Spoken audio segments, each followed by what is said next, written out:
Okay, we're back. And again, this is an overview of the psychology of quality of life. I'm the author. My name is Joseph Sergi, and this book is published by Springer.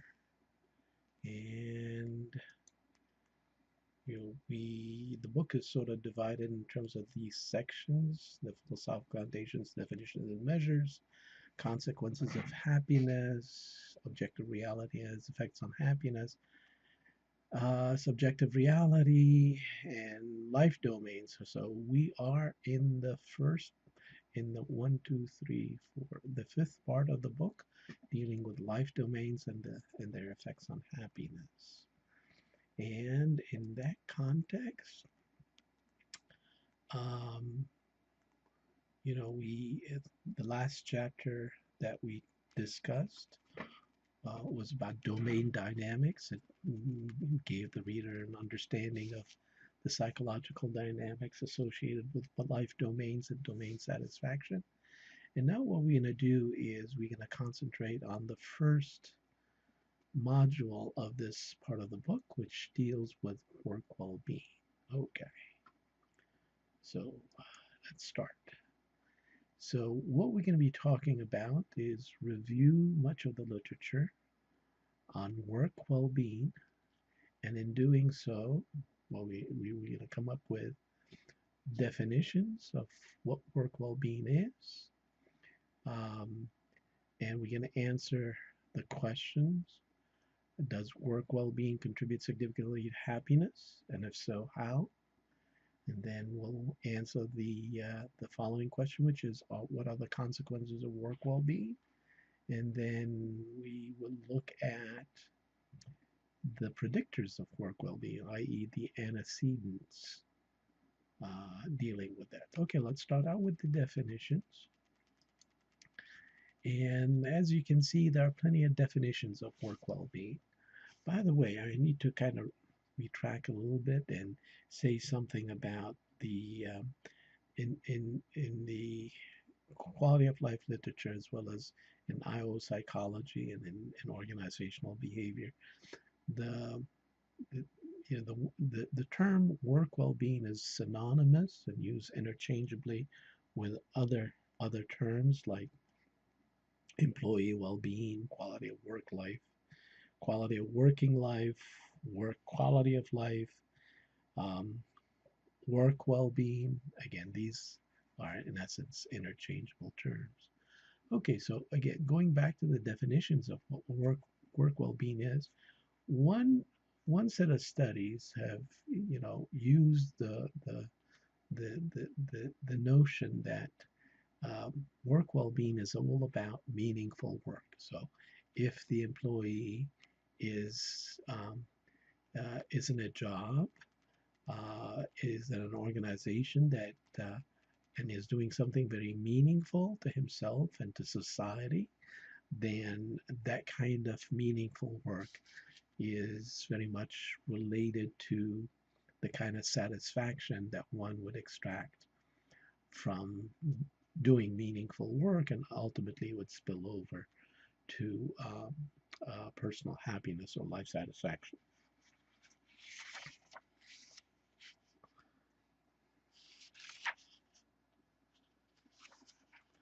The second definition uh, involves affective response towards the work environment. In that context, researchers have made the distinction between job satisfaction and and and affective responses towards the work environment. Affective response toward the environment really is much more an affective concept. Job satisfaction is a little bit more cognitive, and a affective response towards the work environment in totality is much more all-encompassing. Um, the third one is the ratio of positive and negative affect. And again, a bunch of studies have used this concept or this definition of work well-being, and that is work well-being. A high level of work well-being is when you have a lot more positive affect than negative affect that would be experienced at work. Sometimes, they talk about those in terms of hassles and uplifts. So hassles are things related to negative affect at work, and uplifts are essentially reflective of positive affect. So a bunch of studies have used this definition and this conceptualization of work well-being. Need satisfaction through organizational resources. This is something that my colleagues and I have used, which is essentially based on Maslow's hierarchy of needs.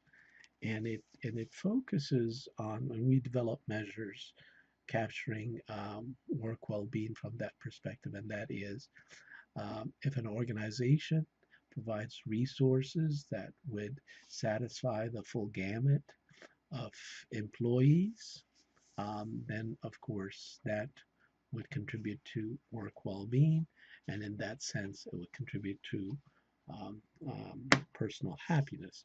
And of course, as we know, in terms of Maslow's dimension, the dimensions are essentially health and safety needs, protection from ill health and injury at work and outside of work, and enhancement of good health. The second dimension being economic and family needs, pay, job security, and other family needs. The third dimension is social needs, collegiality at work and leisure time off work. Fourth dimension is esteem needs, i.e., recognition and appreciation of work within the organization, outside the organization. Fifth dimension is actualization needs, realization of one's potential within the organization and as a professional. Sixth dimension is knowledge needs, learning to enhance job and professional skills. And seventh dimension is aesthetic needs, creativity at work, as well as personal creativity and general aesthetics. Again, that measure that we developed, we were able to provide much empirical support for it in terms of construct validity. Another definition uh, of work well-being is essentially is satisfaction in the work life. So the idea then is that affective experiences is divvied up, or they're invested in different life domains. That's the family life, social life, work life, community life, spiritual life, and so forth. So, and all those different life domains contribute to life satisfaction. Again, based on the bottom-up spillover theory of life satisfaction, and as such, satisfaction in work life is closely uh, related to personal happiness, meaning that if people feel satisfied in work life, then it is likely that that kind of affect will spill over to life satisfaction and personal happiness. Um, another another definition of work well-being would be component of a broader employee well. Um, um, it is a component of the broader well-being concept, and in this from this perspective, researchers have looked at employee well-being as um, in the big scheme of things, in which we're looking at subjective well-being as being one component, and then workplace well-being as a second component, and then psychological well-being being a third component, and looking at the interrelationship between workplace well-being and subjective well-being as well as psychological well-being. Um, uh, another Another way of looking at work well-being is job-specific well-being and context-free well-being. This is very much based on some of the work that Peter War has been doing over many years, um, and and and through his research, he was able to capture job-specific well-being as well as well-being in general in terms of three dimensions. And those three dimensions are affective dimensions related to displeasure and pleasure. The second dimension is anxiety and comfort. And the third dimension is depression and enthusiasm. So again, many of the studies that he and his colleagues have conducted, define work well-being in terms of those three affective dimensions. Last but not least is the European Commission definition of quality of work. And again, this is the European Commission have invested much in terms of generating their own definition of what work well-being is, and they use the word quality of work as synonymous with work well-being at the national or what you call societal level. And in that context, there are several dimensions that are involved in the definition of work well-being, and these are intrinsic job quality, skills, lifelong learning and career development. The third one is gender equality. Fourth one is health and safety at work. Fifth one is flexibility and security. Sixth, inclusion and access to the labor market. Seventh, work organization and work-life balance. Eighth, the social dialogue and worker involvement. And ninth is diversity and non-discrimination. And the 10th one is overall economic performance and productivity. So again, these are the well-accepted definition of work well-being um, that many scholars in both quality of life and industrial organization psychology, as well as in management, have been using over the many years. Now, what we'll do is we'll look at the how does work well-being contribute to happiness and the different theories that have been used to explain the relationship between work well-being and happiness. And these are domain satisfaction theories, role conflict theories, resource theories, ego involvement theories, human development theories, and goal theories. And this is, I wouldn't dare to say that this is a comprehensive list. So there's much to say about this, and there's much that has been published in that arena. Okay, domain satisfaction theory. This is something that we already discussed in the context of domain dynamics chapter, which is the preceding chapter, which just discussed, and we talked about spillover, segmentation, compensation. Um, so we talked about bottom-up spillover in the sense that um, that work life, if it is regarded as a highly salient domain, when people make life satisfaction judgment, what they do is they kind of revert back to their feelings about their work life, and their life satisfaction decision is very much influenced by how they feel about their work life. That's what we call spillover. Um, segmentation. Um, uh, well, before we leave the spillover, there's also horizontal spillover, which is the positive spillover between one domain onto other, like, for example, work life and family life. There's positive spillover, there's negative spillover, and that also, depending on the nature of the spillover, the magnitude of the spillover, and that would account for their influence on personal happiness. I also talked about segmentation and the way people segment their experiences in work life so that it would not spill over onto family life, and conversely, the negative experiences in family life is they're segmented in such a way that it would not spill over to work life. Compensation theory, which is the extent to which if people are dissatisfied in work life, for example, then what they do is they compensate by engaging in activities and another life domain, like maybe family, leisure, social, to be able to um, compensate for the deficiency or the dissatisfaction in work life.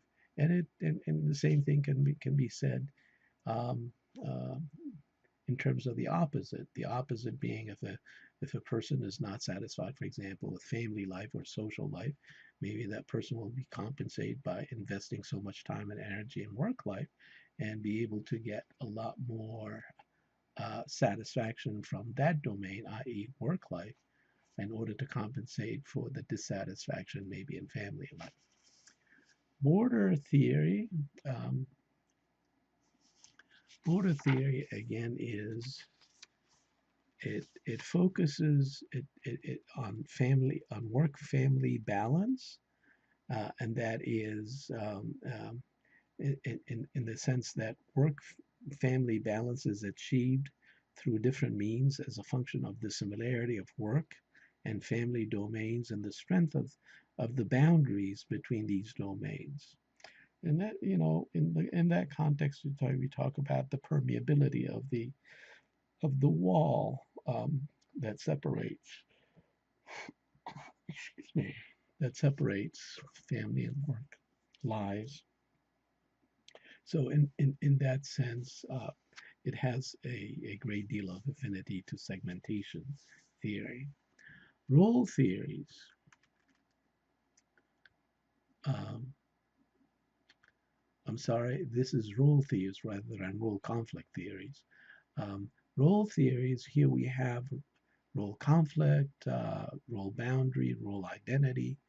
Um, so in terms of uh, role theories, we have at least three different uh, uh, types of theories that explain the extent to which satisfaction in work life um, ultimately uh, influence personal happiness. Of course, role conflict is about the extent to which um, roles in work life um, and would conflict with roles in family life as a function of the work demand. Or so let's say if one is investing too much time and effort at work because of work demand, then of course that would conflict with family demand in the sense that the same person would not be able to meet the role demand in the context of the family life. Boundary theory focuses on the ease or difficulty from transitioning from work to non-work roles, and this relative ease or difficulty of transitioning from work to non-work roles is viewed as a continuum varying from complete segmentation to complete integration. An example of an employee that experiences complete integration is, for example, the nun who lives and works in a convent. I mean, um, the nun's work and non-work domains are highly integrated. Um, Conversely, an example of a complete segmentation would be the exotic dancer whose work is completely compartmentalized to the nightlife. That's her work. And she has a family and devotes time and energy to her family during the day and conceals her occupation to her family and friends. That would, of course, be the other extreme. Identity theory. This is something that my colleagues and I have been working on. And what we did is we developed a theory of quality of work life that argues that quality of life uh, can be accounted for or explained through role identity. Specifically, a quality of work life program contributes to subjective well being through 6 pathways. Okay, the first one is providing appropriate work resources to meet the expectations of employee role identities. That would be one pathway. The second pathway is reducing role conflict in work and non-work life. The third pathway would be enhancing multiple role identities. Fourth pathway would be reducing role demands. And the fifth pathway would be reducing stress related to work and non-work role identities. And the sixth one is increasing the value of the role identity. So the idea is if we're dealing with something like any kind of program, um, a quality of work life program, something as simple as maybe a child care center, how does that ultimately um, help bridge the gap between work life and life satisfaction? And again, through these different pathways, we were able to explain the effect of any kind of a work quality of work life program on personal happiness.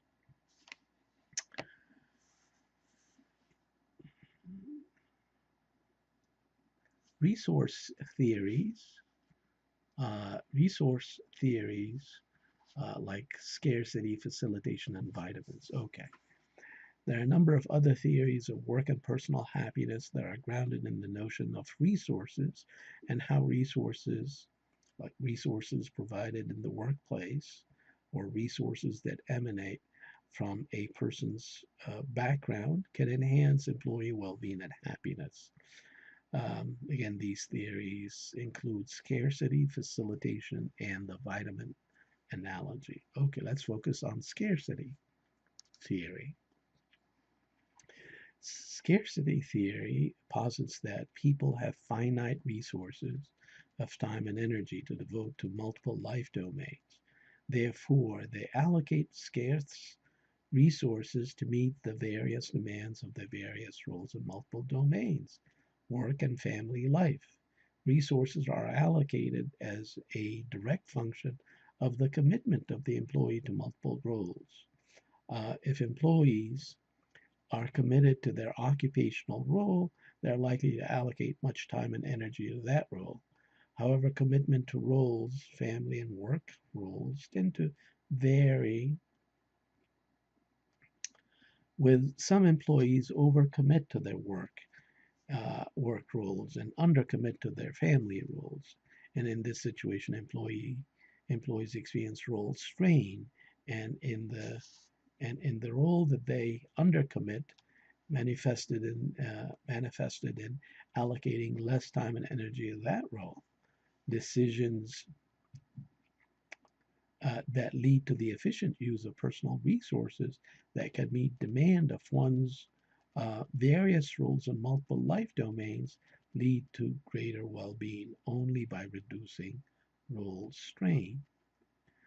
That gives you an idea of what scarcity theory is about. How about facilitation theory? Facilitation theory. Now, what is that all about? Um, it refers to resources gain development. Uh, resources gain development. It captures the notion that personal and environmental resources contributing positively in one life domain, such as work or family, are also likely to facilitate similar positive experiences in another domain. Specifically, positive personality characteristics such as positive affectivity and high self-efficacy may cause the employee to experience positive emotions in work life. Such experiences facilitate similar experiences in other life domains such as family, social, and community life. Similarly, positive environmental characteristics at work, for example, supportive supervisor or friendly coworkers, training and mentoring, do not only contribute to positive emotional states in the work domain, for example, we're looking at job satisfaction, but also may facilitate similar positive reactions in other life domains. This occurs as a function of learning. The employee learns skills and behaviors that are likely to enhance positive experiences at work that may transfer to the family domain and others. Okay, that's facilitation. Let's look at the vitamin analogy. Um, the vitamin analogy identifies 9 aspects of the environment that affect employee well being and personal happiness. These are opportunity for personal control, opportunity for skill use, externally generated goals, variety, environmental clarity, contact with others, availability of money, physical security, valued social position. So, personal happiness is influenced by these environmental conditions of the workplace in the manner analogous to the effect of vitamins on physical health. So, vitamins play a major role in physical health, in that vitamins deficiencies give rise to ill health.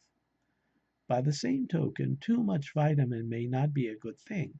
Good health necessitates adequate levels of vitamins, not vitamin overdose. In many cases, vitamin overdose may lead to ill health. So the 9 environmental conditions are akin to vitamins. Employees should experience them in adequate quantities to contribute to job satisfaction and personal happiness. Too much or too little may contribute to employee ill being, not well being. Okay, now let's move to talk about ego involvement theories, and these are engagement and flow.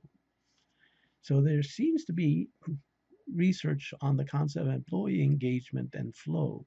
These theories imply that employees become cognitively and affectively involved in work related activities. The greater the involvement in these activities, the greater the well being. In relation to engagement theory, one can argue that employees who are engaged in their jobs are likely to experience a higher level of well being and happiness than those who are less engaged. Employee engagement has high affinity to the concept of job involvement. Employees who are engaged in their jobs or express a high level of job involvement regard their work as a major part of their personal identity. The job is central to their self, their identity. They experience a state of flow. This is where we get into flow theory. Um, this, complete, this complete absorption in job-related activities contribute positively and significantly to subjective well-being. Okay, so that's engagement and flow. Human development theories. Again, this is based on hygiene factors versus motivators and self-determination. Well, we're all familiar with hygiene factors versus motivate. This is based on Herzberg two-factor theory that is a theory that has been very well accepted in IO psychology. And it proposes that the primary determinants of well-being are factors intrinsic to the work that employees do, such as recognition, achievement, responsibility, advancement, and personal growth. These factors are referred to as motivators because they motivate employees to excel in the workplace. By the same token, these motivators determine satisfaction in the workplace for the most part. In, um, in contrast, factors that determine dissatisfaction are referred to as hygiene factors.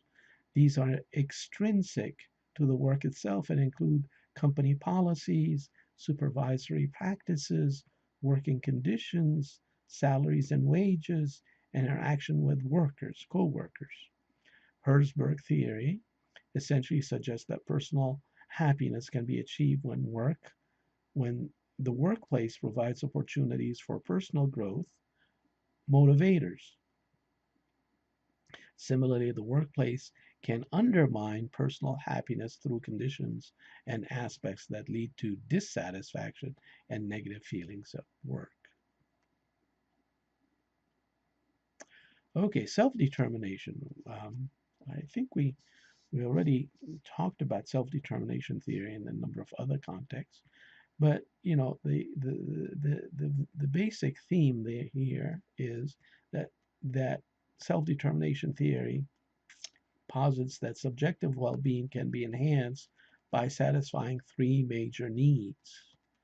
These needs are need for competence, need for autonomy, and the need for relatedness.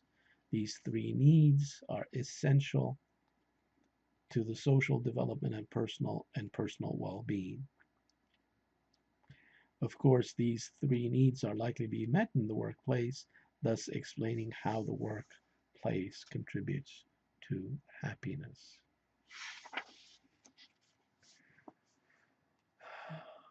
Goal theories, and in that context, we'll talk about selection and optimization. We'll talk about time management and goal selection and implementation. Um, Selection, optimization, and compensation.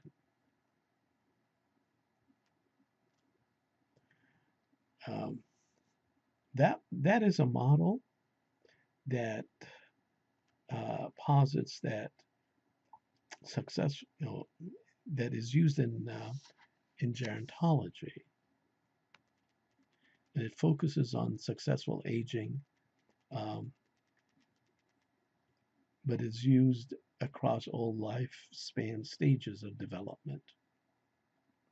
So selection involves goal setting or changing current goals to new goals in light of flaws or failure.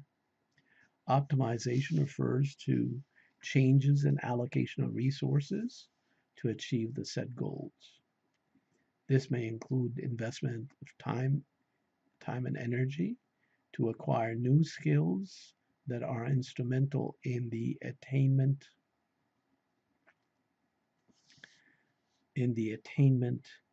of the set goals. Compensation refers to the activities that the person may resort to to maintain a desired level of functioning given decreases in resources. So employees use those strategies to deal with work family conflict. Um, and based on the research, again, for those people who use those strategies, they score higher on well-being measures than those who don't use these strategies. Okay, looking at time management, the time management model posits that employee well-being can be enhanced by managing their time wisely. This means that goals have to be set and prioritized. Planning planning to achieve the stated goals by breaking down the goal into specific tasks and making to-do lists. And the third point is organizing for action, which involves maintaining a system of organization that facilitates action. So this model was used in the context of work family conflict, and the data, the study findings show that employees who score low on time management uh, tend to experience high levels of work family conflict. Finally, we have the goal selection implementation model. This is based on work that and my colleagues have done. And the idea here is pretty simple. Um, so the model is essentially based on five different propositions.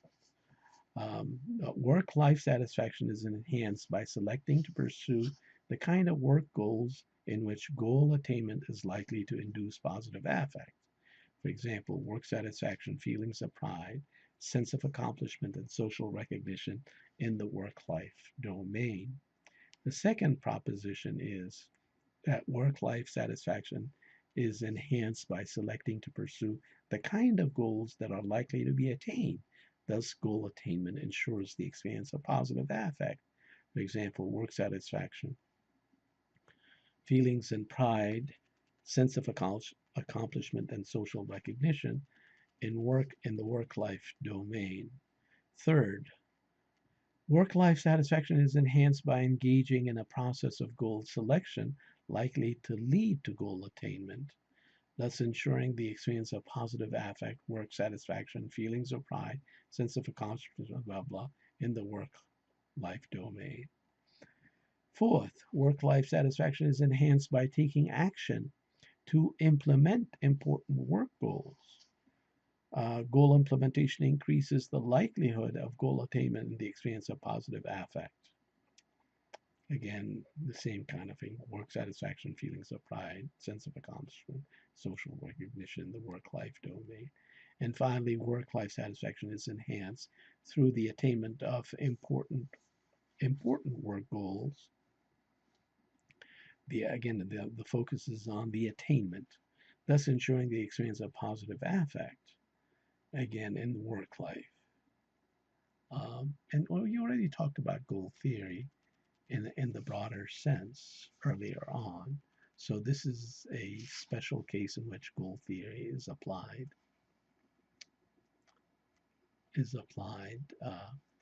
in an organizational context. Okay, well, let's move on to talking about the consequences of work well-being. But much research, again, so many studies out there that have shown that high levels of work well-being produces positive consequences, and they also decrease certain negative consequences. Well, what are those positive consequences? Well, the increases in positive consequences would be things like job performance and productivity, job involvement and effort, organizational identification and commitment, work attendance, pro-social and organizational citizenship. How about the decreases in negative consequences, such as, those people who experience high levels of work well-being? They express lower levels of intention to quit. They, organizations that have a high level of work well-being, they also experience lower levels of employee turnover. Those employees that experience high level of work well-being, they they they they postpone the decision to retire, so they try and work as long as possible. Excuse me. And finally, again, decreases. High levels of work well-being decreases workplace incivility. So much of the research has shown those consequences. Um, Finally, we can look at the antecedent conditions. Those, antecedents, predictors, or what you call determinants of work well-being, and these can be divided in terms of three categories: the work environment, employee characteristics, and work-related behaviors. Um, so when it comes to the work environment, much of the research has shown that opportunity of personal control, opportunity for skill use, externally generated goals, variety, environmental clarity, availability of money, physical security, supportive supervision, opportunity for interpersonal contract, no, this is contact, and valued social position. These all are work environment types of factors that contribute to work well-being. So again, the higher the higher those environmental factors, the higher the work well-being. That's the association. In terms of employee characteristics, affective disposition, Remember, we talked about affective disposition in the context of personality. And that is that personality characteristics. It could be positive or it could be negative. So, people can be uh, uh, captured in terms of the extent to which they are um, uh, cross situationally being either positive or negative. They they tend to have express positive emotion, that's positive affective disposition, or they could be very negative, and that is negative affective disposition. And of course, those people who have positive affective dispositions tend to experience higher levels of work well-being. There's a lot of other research that have looked at the big five personality traits, and three of them have been found to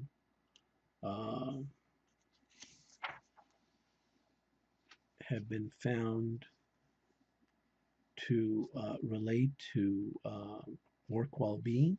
These are neuroticism, extroversion, and conscientiousness. And more specifically, those employees that tend to be neurotic, they don't experience high levels of work well-being. As a matter of fact, they experience lower levels of work well-being. But employees who are extrovert, on the other hand, as well as being conscientious, these are the employees that, again, across a variety of situations, tend to experience high levels of work well-being. Core core self-evaluations. Core self-evaluations are fundamental beliefs that people have about themselves and the way they function in the world at large. Specifically, core self-evaluation is a broad personality trait comprised of four major dimensions: self-esteem, generalized self-efficacy, locus of control, and emotional stability. A meta-analysis between core self-evaluation and job satisfaction revealed a strong positive correlation.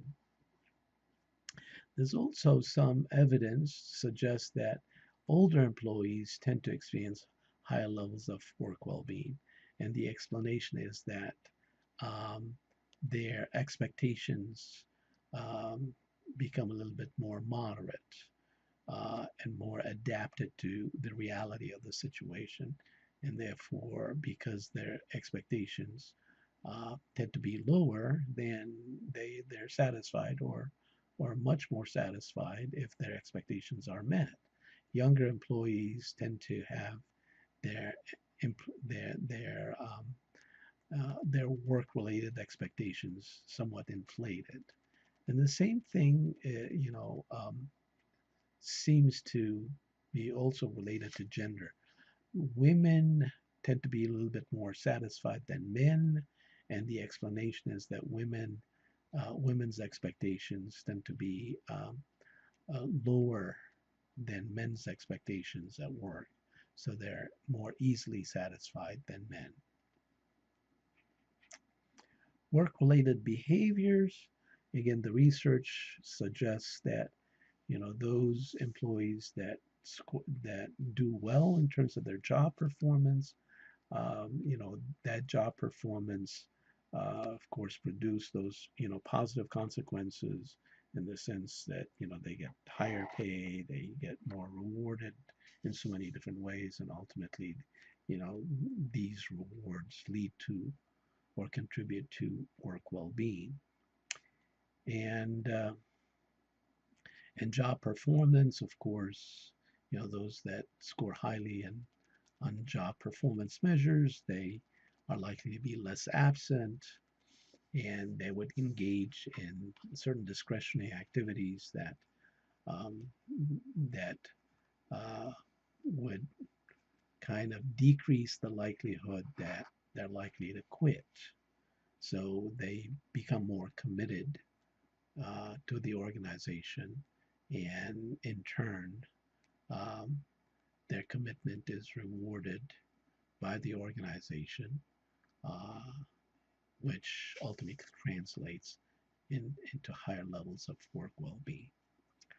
Okay, well, we talked a lot about the ins and outs of work well-being, and that sort of concludes this module.